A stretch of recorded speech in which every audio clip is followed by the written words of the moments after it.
L'histoire d'une empoisonneuse en terre gasconne dans le Gers. Cette histoire, je la tire d'un livre de Jean-Claude Hullion, paru récemment aux éditions Arfil-Volis, Rachel, la grande empoisonneuse. Il sera avec nous tout à l'heure pour le débrief. Thomas Audouard m'a aidé à l'écrire. Réalisation Céline Lebras. Europe 1, Christophe Ondelatte. Nous voilà en novembre 1902. Soyez les bienvenus à Saint-Clar, petit village du Gers. Et laissez-moi vous présenter Gaston Galtier, le juge de paix du village. Celui qui tranche les petits litiges et les histoires de voisinage. D'habitude, Gaston Galtier est ce qu'on appelle un bon vivant. D'habitude, il a un appétit d'ogre. Mais là, en ce moment, c'est pas la grande forme. Et pardi que ça va pas bien. Il peut plus manger que du liquide. Il y avait ça, un mal de ventre. Pauvre garçon. Je sais pas ce qu'il a. Le 7 novembre 1902, le voilà alité à se tordre de douleur. Il vomit toute la nuit, au point que sa femme Rachel fait appeler le docteur Labatte. Oh! Adieu, madame Galtier. Qui me va? Oh, pas trop bien, docteur. Mon Gaston a rendu toute la nuit. Je sais pas ce qu'il a. Le docteur Labatte examine Gaston. Il n'a pas l'air trop inquiet. C'est pas grand-chose, madame Galtier. Une indigestion, une fatigue à l'estomac. Vous n'avez qu'à lui donner de l'eau gazeuse et de la glace bien froide. Et je vais vous prescrire un purgatif que vous irez chercher à la pharmacie. Pour le reste, il faut qu'il se repose. Et vous ne lui faites rien manger, hein. Mettez-le à la diète. Mais 3 jours plus tard, le pauvre Gaston est toujours au lit, et toujours aussi mal en point. Aurélie! Aurélie! Faites-lui donc un bouillon. Ça lui fera du bien. Aurélie, c'est la bonne. Quand elle apporte le bouillon à Gaston, mais c'est quoi que vous me faites manger, là? Il y a trop de sel, et trop de poivre. Mais non, Gaston. C'est toi qui as mauvaise bouche. C'est pas trop salé. À peine redescendu au rez-de-chaussée, Rachel et la bonne entendent un bruit sourd à l'étage. Alors elles remontent toutes les deux en courant. Mille adieux, Gaston! Qu'est-ce qui t'arrive? Gaston est tombé du lit. Le docteur Labatte n'est pas disponible. Rachel en fait venir un autre. Et en l'attendant, elle reste à veiller son mari. Rachel, approche-toi. Rachel, je crois que pour moi, cette fois c'est fini. Alors écoute-moi bien. Ta fortune ne va pas te permettre de rester ici avec notre fils. Pierre, écoute-moi. Va à Casseneuil et débrouille-toi pour faire prendre une assurance vie à ta grand-mère. Elle ne va pas tarder à mourir. Comme ça, t'auras de quoi vivre. Quelques secondes plus tard, Gaston Galtier est mort. Quand le docteur arrive, c'est trop tard. Il trouve Rachel sur une chaise, à pleurer. Les proches et la famille sont déjà là, à veiller le mort. La suite est très étrange. Rachel envoie un télégramme à 2 docteurs du village où elle est née, Casseneuil. Elle ne leur parle pas du tout de la mort de son mari la veille. Au contraire, elle leur écrit simplement « Gaston, très malade, venez immédiatement ». Du coup, quand ils arrivent, ils sont un peu surpris. « Eh bien, Rachel, il est mort, votre mari. » Et pardi que je sais qu'il est mort. Mais de quoi qu'il est mort, je sais pas. Et moi non plus, je sais pas. Je vois des traces noires ici, au niveau du thorax. Mais d'où ça vient? Ça, je ne sais rien. J'ai envie de dire, il n'en sait rien, c'est l'essentiel, vous verrez. En attendant, il faut bien l'enterrer, ce pauvre Gaston Galtier. Et passer les funérailles, assumer le deuil. Dans ces années-là, dans le Gers, on ne discute pas avec le deuil. On se met en noir, et puis c'est tout. Et on porte sa peine publiquement. Et Rachel, elle a de la peine, ça, on ne pourra pas dire l'inverse. D'autant qu'avec Gaston, juge de paix, elle avait une petite vie mondaine à Saint-Clar. C'était pas à Saint-Germain-des-Prés, hein, mais quand même. C'était mieux que rien. Et là, depuis qu'il est mort, c'est rien. Et donc elle décide d'aller s'installer quelque temps chez ses parents à Casseneuil. Et à Casseneuil, sur les bons conseils de son Gaston avant de défaillir, elle va se renseigner pour faire prendre une assurance vie à sa grand-mère. Une assurance vie?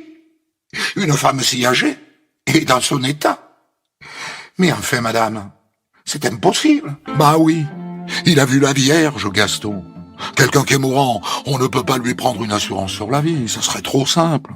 Et de fait, la grand-mère ne va pas bien. Rachel en profite pour s'occuper d'elle. Je vais te faire des petits plats, mamie. Tu verras, ça ira mieux. Mais les petits plats ne peuvent rien contre l'âge. Et en janvier 1903, 2 mois jour pour jour après Gaston, la grand-mère passe de vie à trépas. Quand la grand-mère meurt, Rachel n'hérite de rien. Son père, Monsieur Dupont, est toujours vivant. C'est lui qui hérite. Mais c'est un brave homme, et comme beaucoup de parents, il en fait un peu profiter sa fille. Hé, Rachel, voilà 1000 francs que je tiens de ta grand-mère. Ça pourra t'aider. Et puis je te donne aussi une maison que j'ai ici. Bon, c'est pas Versailles, mais ça vaut quand même dans les 3500 francs. Du coup, si tu veux rester ici, à Casseneuil, maintenant que tu es veuve, ça sera facile. Rachel reste effectivement à Casseneuil tout le mois de février, mais dès le mois de mars, elle fait le choix de regagner Saint-Clar. De retour à Saint-Clar, en mars 1903, Rachel Galtier a épongé ses larmes.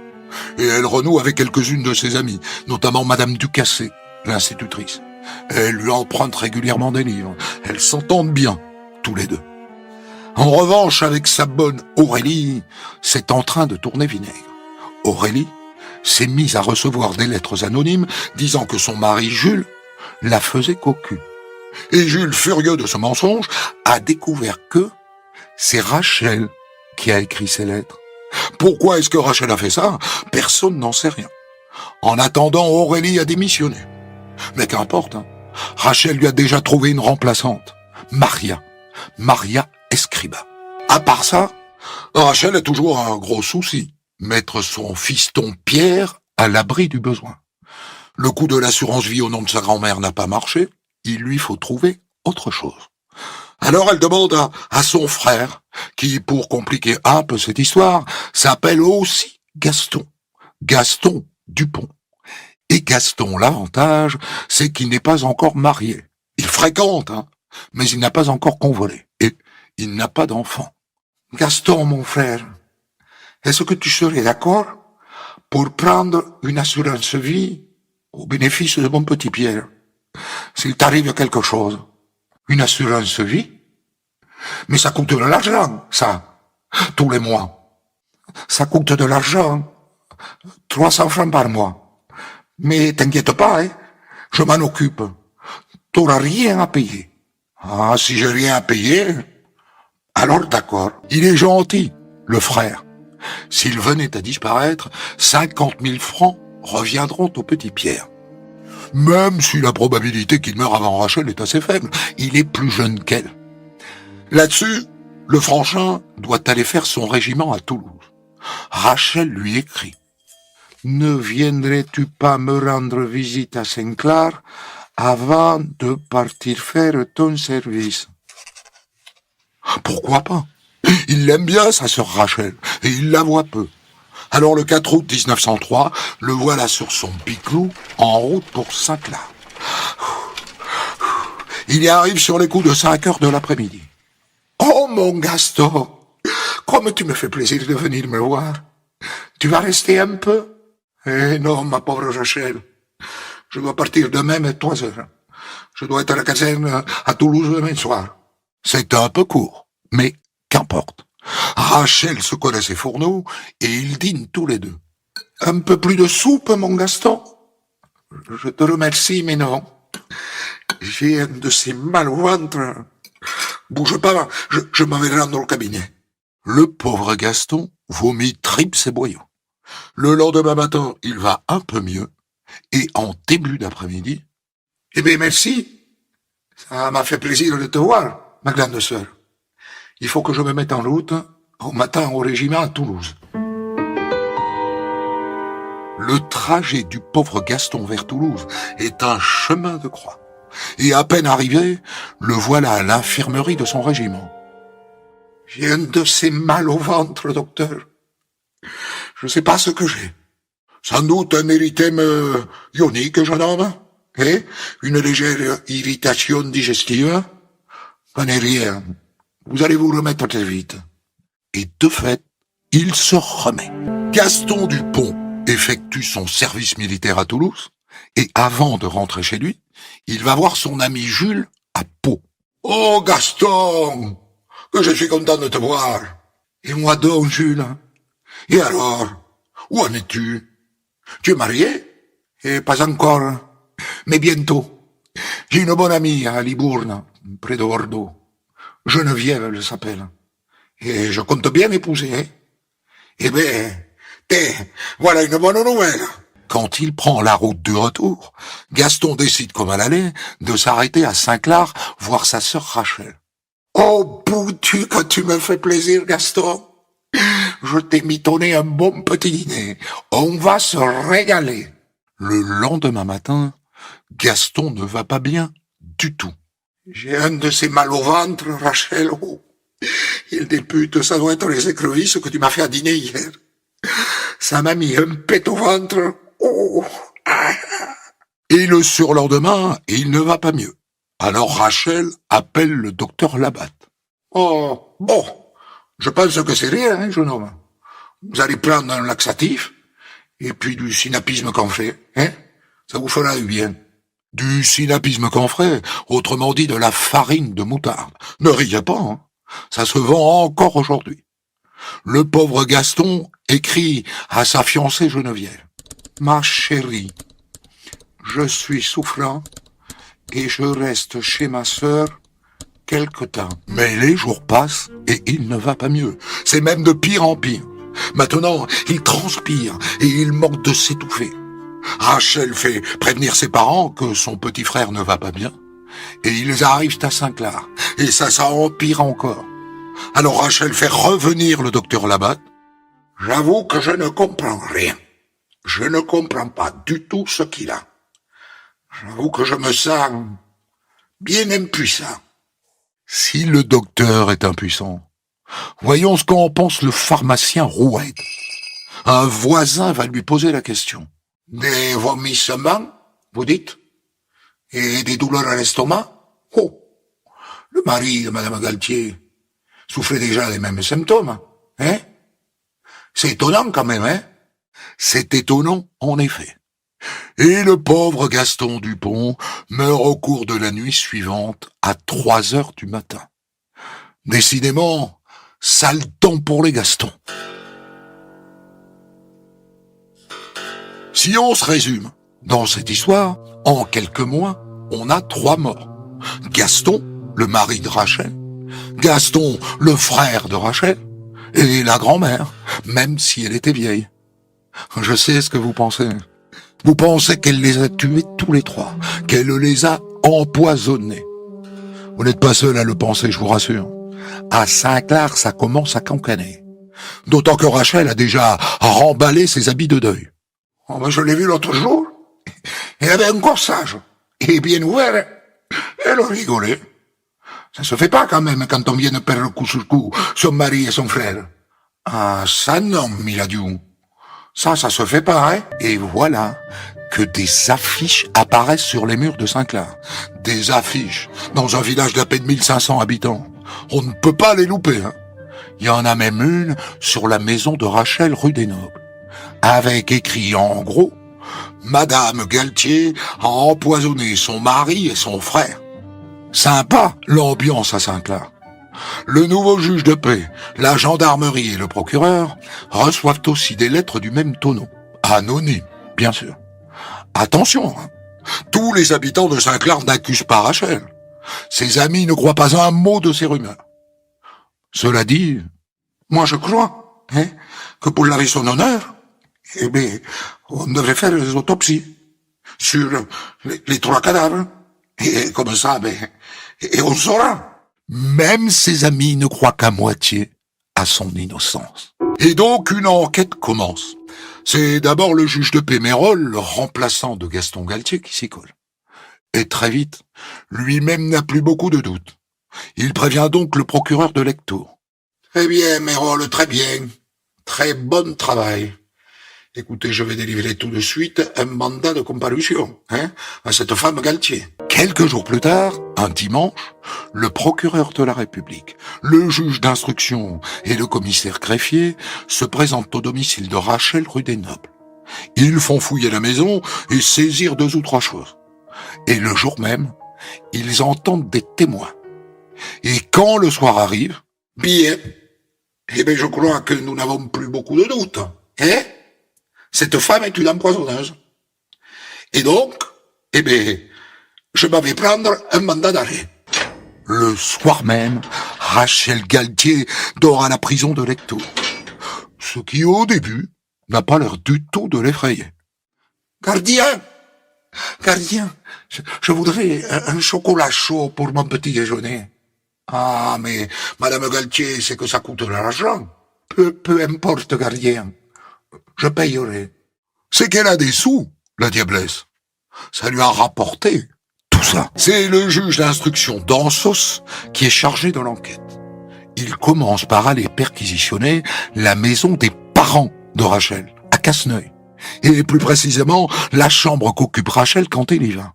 Bon, voilà ce que j'ai trouvé. Des bijoux, et pas que, toute une quantité de bijoux. Elle les avait mis au fond d'un tiroir de sa commode. Donc là, on a des broches, ici des bagues, ici des bracelets, une chaîne, et puis là, une montre en argent. Voilà ce que j'ai trouvé, monsieur le juge, chez ses parents. Mais d'où sortait tout ça? Le juge lui pose la question lorsqu'il l'interroge. Il a posé les bijoux sur la table. Dites-moi, Madame Galtier, d'où est-ce que vous tenez tout ça? Oh, tous ces bijoux sont des cadeaux de feu mon époux, monsieur le juge. Ça, Madame Galtier, c'est ce que vous voulez me faire croire, Mais vous n'y arriverez pas très longtemps. La provenance de ces bijoux que vous détenez est bien plus obscure que ce que vous prétendez. Mais pas du tout, monsieur le juge, il n'y a rien d'obscur. Vous savez ce que je pense, Madame Galtier? Je pense que vous avez empoisonné votre mari, puis votre frère, et ainsi que votre grand-mère. Et le seul moyen d'en être sûr, c'est de pratiquer des autopsies sur les 3 cadavres. Qu'en dites-vous? Et je n'en dis rien, monsieur le juge. Faites donc comme vous voulez. D'une certaine manière, ça me rend service. Vous verrez que je n'ai rien fait de mal. Et donc, on déterre les 3 cercueils au cimetière de Casseneuil. Le juge d'instruction est là, le procureur de la République, et 3 médecins légistes, dont le docteur Land, qui est maire de Bordeaux. Et puis évidemment les gens du coin. Ils sont au moins 200, venus voir et dire ce qu'ils pensent de Rachel. Bon, évacuez-moi tous ces gens, Nous ne procéderons à l'exhumation que quand ils seront partis. Et donc, on sort les 3 cercueils, on les met sur une charrette, et on les emmène dans une grange à l'abri du regard. On ouvre, on en sort les cadavres, et on les pose tous les 3 sur une table. Ils sont 3 médecins légistes, 1 par cadavre. Ils se mettent à découper, et ils remplissent des bocaux avec les tripes et les boyaux de chacun des morts. Bien, nous en avons terminé, monsieur le juge, Nous allons amener tout ça à Bordeaux, et puis nous vous rendrons nos conclusions sous peu. Ce qui est étonnant, c'est qu'au même moment, au fond de sa cellule, Rachel Galtier n'a pas l'air du tout inquiète. Comme si elle était sûre qu'ils ne trouveront rien. En attendant, elle vient de demander qu'on fasse venir un coiffeur. Elle a de l'argent. Elle en profite. Cela dit, prudente, elle embauche aussi un avocat. Maître Nux, du barreau de Lectoure. Il paraît que c'est le meilleur. Elle a bien raison de prendre un bon avocat. Le juge fait régulièrement venir Rachel dans son bureau. « Chère Madame Galtier, je m'intéresse à ces bijoux qu'on a retrouvés dans votre chambre chez vos parents. On me dit que vous êtes amie avec Madame Larieux. Larieux, c'est ça? Alors j'ai décidé de la confronter à vous en posant les bijoux sur la table devant elle. Qu'en pensez-vous, Madame Galtier? » Et là, Rachel courbe l'échine. Cette confrontation avec son ami Larieux, elle n'en a pas envie. Ça se voit. Pour la chaîne en or, je veux bien reconnaître que j'ai profité d'être invité chez Madame Larieux pour la voler au cou de son fils. À côté de ce qui lui est reproché, c'est-à-dire 3 empoisonnements, ça ne pèse pas lourd. Mais ça donne une idée du personnage. Et pour la suite, on attend toujours les résultats des analyses. Et elle, pendant ce temps-là, ça a l'air d'aller. Elle n'a pas l'air inquiète du tout. Elle boit son chocolat au lait tous les matins. Elle se fait servir un succulent repas de midi, une collation à 4 heures et un dîner à 19 heures. Le juge a décidé de ne plus l'interroger tant qu'il n'aura pas les résultats. Mais il y en a un qui, à ce stade, sait déjà ce qui s'est passé, ou à peu près. C'est le pharmacien de Saint-Clar, le docteur Roued. Quand on est venu lui annoncer la mort de Gaston, le frère, après celle de Gaston, le mari, dans les mêmes conditions, après les mêmes vomissements et dans la même maison, il a tout compris. C'est-à-dire que je me suis souvenu que dans les semaines qui ont précédé, Madame Galtier m'a plusieurs fois envoyé ses bonnes pour acheter de l'arsenic. Elle disait que les rats s'attaquaient à son linge. Alors, je lui en ai donné plusieurs fois. Et la bonne revenait toujours, et elle en voulait de plus en plus souvent. À un moment, j'ai dit non, je peux plus vous en donner. Alors, ils n'ont pas encore reçu les résultats des analyses. Mais moi, je sais ce qu'ils vont trouver. De l'arsenic. Mon arsenic. Oh, qu'est-ce que je m'en veux. Il a raison. Les analyses viennent d'arriver de Bordeaux. Le frère Gaston Dupont, on a trouvé dans ses tripes 8 à 10 fois la dose mortelle d'arsenic. Et elle n'y est pas allée mollo, la Rachel. Et son mari, idem. Et la grand-mère aussi. Elle les a empoisonnés tous les 3. Pourquoi? Vous connaissez ma théorie. Il n'y a pas de sexe dans cette histoire. Et quand c'est pas le cul, c'est l'argent. Basique. Net. L'héritage du mari. Celui de la grand-mère. Et l'assurance vie du petit frère. Voilà. Elle a fait tout ça pour ça. Et c'est avec cet argent qu'elle se paye tous les matins son chocolat au lait. Rachel déménage à la prison de Auch, car c'est là qu'elle va comparaître devant la cour d'assises. Et là, on en apprend une bien bonne, grâce à la presse locale, figurez-vous. À la prison de Auch, Rachel s'était prise d'amour pour un codétenu, Albert. Véridique, hein? Les hommes et les femmes, bien sûr, ne sont pas détenus ensemble, mais Albert est cuisinier et il distribue les repas dans le quartier des femmes. Voilà comment cette histoire d'amour a débuté. Alors on me dit qu'ils n'ont pas fait zizi pampan. Admettons. Quoi qu'il en soit, la prison a mis un terme à tout ça. Mais il continue de s'écrire. Et le journal a mis la main sur quelques-unes de ses lettres. Ils auraient voulu les publier. Mais non. Trop licencieux, comme on dit à l'époque. Trop cru. Trop cochon, quoi. Tout ça pour dire que cette histoire passionne dans le coin. Il va y avoir beaucoup de monde à ton procès, Rachel. Beaucoup de monde. Le procès de Rachel Galtier s'ouvre à Auch le 26 octobre 1904. Il doit durer 4 jours. La salle est comble. Et Rachel est en deuil, de la tête aux pieds. Elle qui était passée si vite au corsage, a fait marche arrière. Toute de noir vêtue, avec un long voile noir sur le visage, une veuve au port des larmes. Très réussi. Et ça colle parfaitement avec ce qu'elle a à dire sur cette affaire. Je suis absolument innocente. Je n'ai empoisonné personne. Et en vérité, je suis une victime qui a perdu son mari, son frère et sa grand-mère. On ne lui fera jamais dire l'inverse. Mais quand les légistes viennent à la barre, plus personne ne la croit.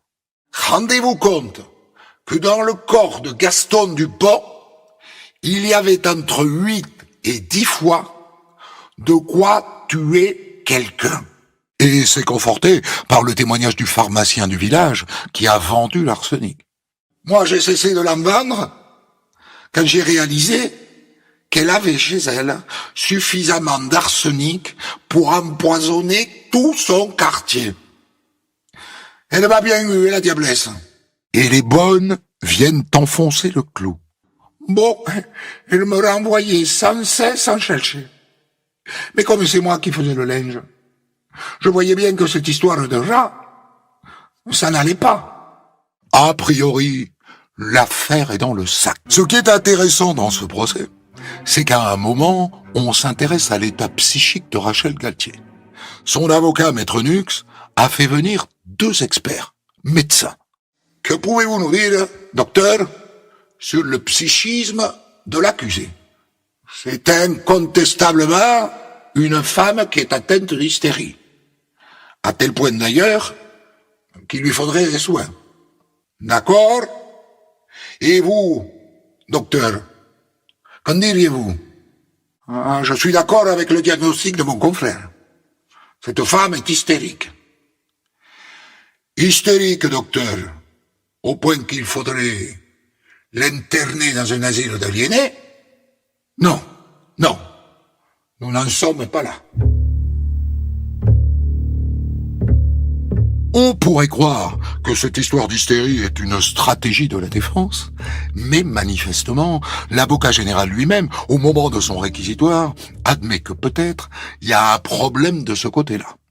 Nous avons assisté hier à une belle et savante joute entre professeurs de nos facultés, et nous avons admiré leur éloquence. Mais ils nous ont laissé l'impression que leur science est très vague. La société a confiance en vous, messieurs les jurés. Vous refuserez la pitié à cette femme qui sème sa route de cadavres. Et vous verrez dans quelle mesure vous pourrez lui accorder des circonstances atténuantes. Et voilà Maître Nux qui se lève pour plaider. L'accusé, messieurs les jurés, est atteinte d'hystérie. L'hystérie est une maladie mentale. Rachel Galtier est malade. Vous devez le dire et émettre dans votre jugement le vœu qu'on la fasse interner dans une maison d'aliénés. Les jurés délibèrent, et pendant ce temps, par précaution, on met Rachel à l'abri du regard du public, dans une petite pièce à côté. Et le président annonce le verdict. Madame Galtier Rachel, les jurés vous déclarent coupable des vols et des assassinats par empoisonnement. Néanmoins, il est retenu les circonstances atténuantes. Et les jurés vous condamnent à la peine de 20 années de travaux forcés. À l'annonce du verdict, Rachel Galtier ne bronche pas. Elle demande juste une cigarette à un gendarme et la fume le plus paisiblement du monde.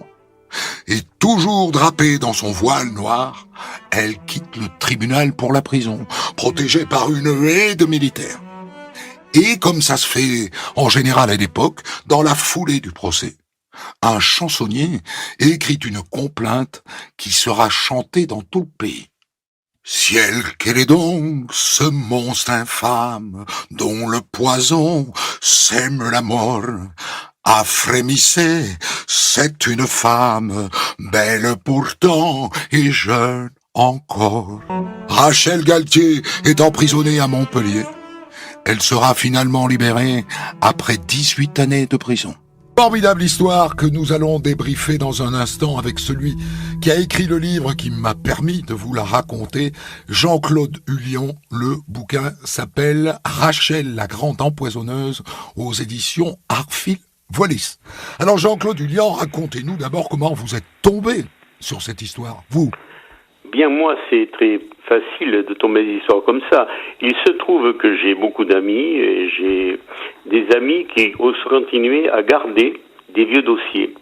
Celui de Rachel était resté dans un dossier qu'avait un huissier de Saint-Clar, justement, dont le fils était un de mes meilleurs amis. Et un jour, il m'a dit, on pourrait en faire quelque chose. J'ai dit, écoute, on va voir. Le temps a traîné. Au bout de 10 ans, j'ai dit, écoute Jean-Claude, nous avons fait depuis d'autres choses, notamment on a travaillé sur le comte Gascon. J'ai dit, je vais me remettre donc à l'affaire Galtier. Je suis allé rechercher des éléments qui venaient tous des journaux parus, notamment en Gascogne, mais aussi à l'échelon national. Et c'est un travail de minutieux qui nous a permis de reconstituer le parcours de Rachel dans les deux départements cités, c'est-à-dire le département d'origine, c'est le Lot-et-Garonne, et le Gers, où je suis, c'est le département voisin.